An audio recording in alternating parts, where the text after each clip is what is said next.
I am Barbara Devine. I'm an inmate at Northeast Rehabilitation Center, and I'm here for possession and conveyance of drugs as a corrections officer. I was contacted on Facebook. Someone had a cell phone in the prison and contacted me on Facebook. He knew everything about my kids. He knew just everything, and he was like, I can also make sure that things are taken care of for you in here, because there was a issue with an inmate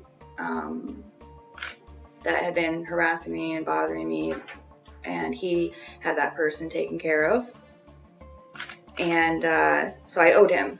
It turned into owing him, but also making money. So I was not aware of what I was bringing in.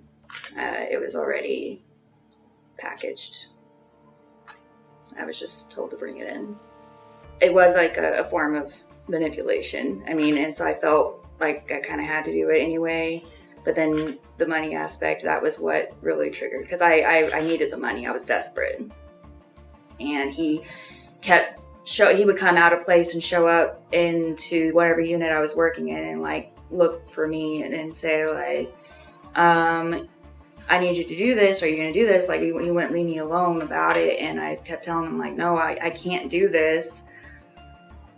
So initially it was all no's at first.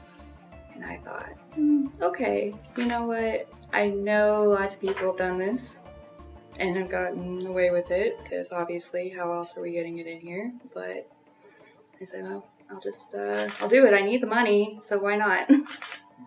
After I was caught, and I was waiting on indictment, and that's when I realized there were so many people involved.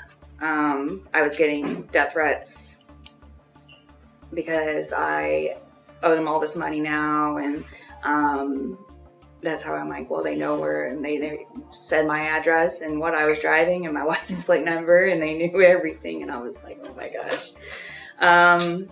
That's when it really hit me that so many people were involved, was when after I got caught. I was like, oh wow, like there's a lot more to this than what I thought it was going to be.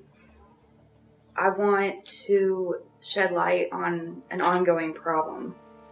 I didn't realize the extent of the problem until I got in trouble, and I was behind bars and realized it was worse. And understanding people's addiction now, understanding the cycles of addiction, and that when it's presented to them, it's harder for them to say no, and it needs to be taken care of, and we need the drugs out of the prison, because how else are they going to get any better?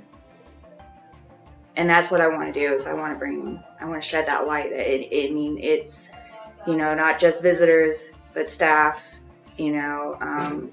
everybody. It needs fixed. Problem needs fixed.